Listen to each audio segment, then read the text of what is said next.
The desert sun burned like a molten coin hanging low over the endless red horizon. The wind carried dust, the smell of dry grass, and a faint whisper of old Apache legends.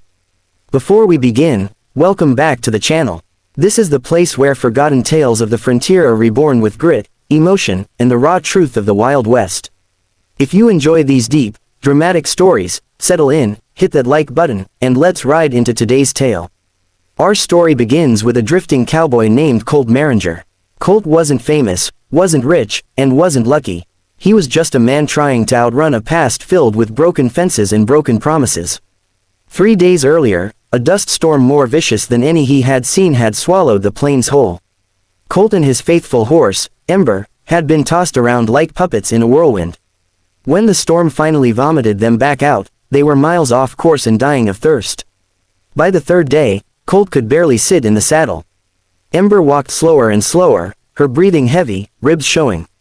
Without water, they'd be carcasses by sundown. Colt's lips were cracked, his tongue felt like sandpaper, and the land around him wavered in the heat. Then, through the blinding shimmer of the desert sun, he thought he saw movement, something glistening, flowing. Water. At first he thought it was a mirage, but as he rode closer, the shimmering ribbon solidified into a narrow stream threading its way between two tall black stones. A real stream, shining like silver under the burning sky. Colt's heart thudded. He slid off Ember and dropped to his knees, cupping the cool water in trembling hands. He was just about to take that first life-saving sip when something caught his eye.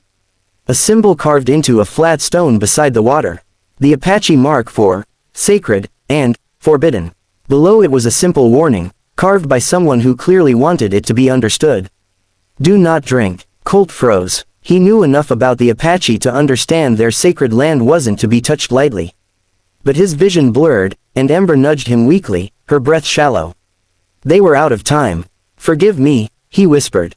Then he drank. Cold, pure, sharp as mountain air, it felt like life itself pouring into him.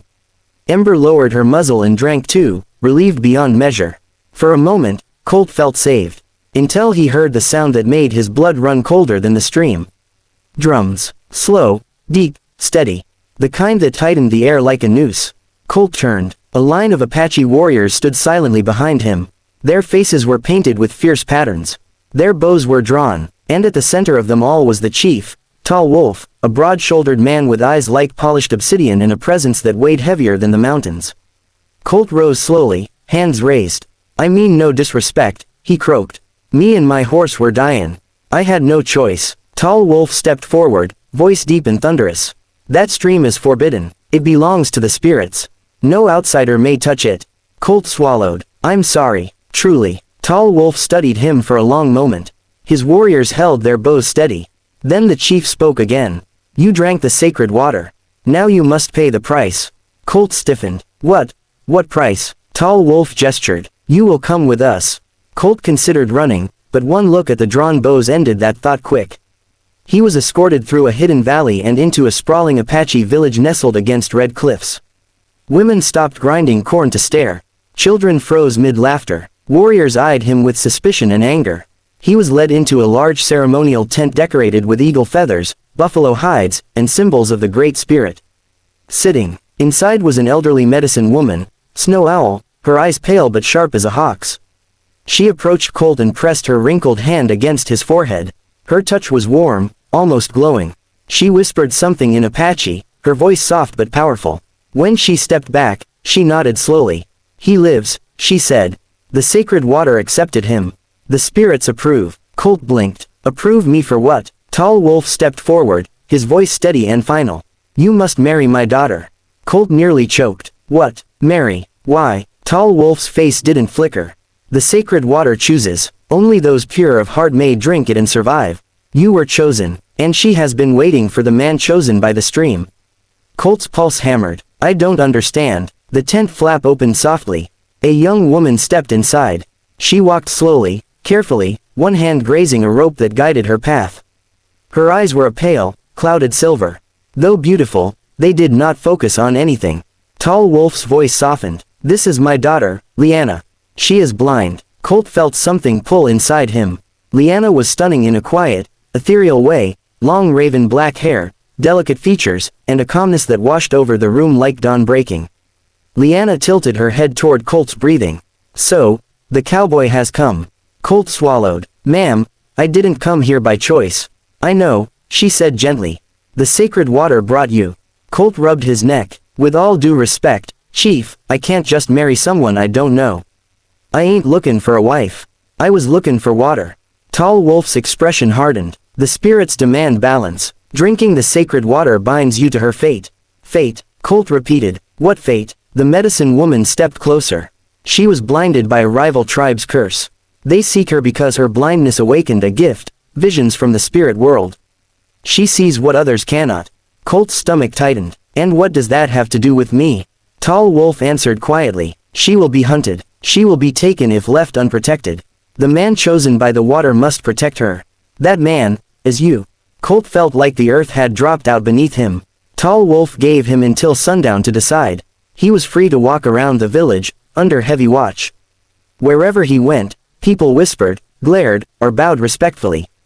Ember had been fed and watered, looked after better than Colt expected. The village buzzed with life, children practicing archery, women weaving baskets, old men carving wood under shaded huts. Everything moved with purpose, but Colt's mind spun like a dust devil.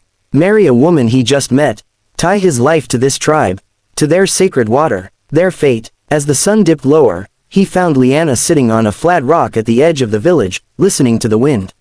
Mind if I sit? Colt asked quietly. She smiled faintly. Your footsteps sound heavy. You must be troubled. Colt sat beside her, sighing. I didn't mean for any of this to happen. I know, she replied. The stream calls only to those in need. It tests the heart. You passed. Do you want this marriage? He asked. She paused, fingers lightly tracing the rock beneath her. I want someone who sees my soul, not my blindness. Many fear me. Some want to use me. Few wish to know me. Colt's chest tightened. I ain't scared of you, he said softly. What do you see when you look at me? She asked. A woman who deserves freedom, he said. Not a forced marriage. Lyanna turned her face toward him. Though her eyes didn't focus, her expression felt aware. I do not want a forced marriage, she said. But I want a chosen one. If you walk away, the tribe will accept it.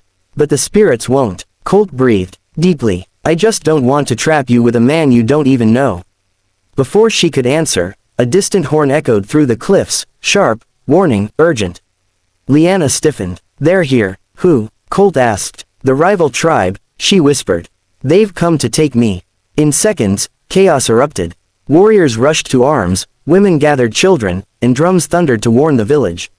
Colt grabbed Lyanna's hand. Come on. He pulled her toward the center of the village just as arrows flew in from the ridge. Apache warriors intercepted them. Rival tribesmen charged through the smoke and dust. One of them lunged straight for Lyanna. Colt didn't think, he acted. He swung a dropped tomahawk and slammed it into the attacker's arm, knocking him back. Another enemy rushed him. Colt ducked, grabbed a spear, and shoved him to the ground. 3 more came. Colt fought like a man possessed, protecting Lyanna with every breath. The sacred water had filled him with strength he didn't understand. He moved faster, struck harder, stood taller. The Apache warriors noticed. Together, with Colt at the center, they pushed back the attackers until the rival tribe retreated into the darkness. Silence fell across the valley. Tall Wolf approached, breathing heavily. His face was no longer stern, it was proud. You protected her with your life, he said. No chosen man has fought so fiercely. Colt wiped sweat from his brow. Didn't have a choice. They wanted to take her. Lyanna reached for Colt, her hand trembling until he took it gently. You were meant to come, she whispered. The water knew. I knew. Colt stared at her, the woman he barely met, the woman he had risked his life for. In that moment, he understood. This wasn't about being forced. It was about being needed. And maybe, about belonging to something bigger than himself. Colt took a deep breath. Then he said the words that sealed his fate. I'll marry her. Lyanna smiled, soft as dawn. Tall Wolf raised his arms. The spirits rejoice. The cowboy who drank from the forbidden stream is now one with our people. That night, beneath a sky filled with stars older than any tribe, the village celebrated with drums, firelight, and laughter. Colt stood with Lyanna at his side, her hand resting gently in his, as if it had always belonged there. He had come seeking water. Instead, he found purpose. He found a home, and he found a love that even darkness could not dim.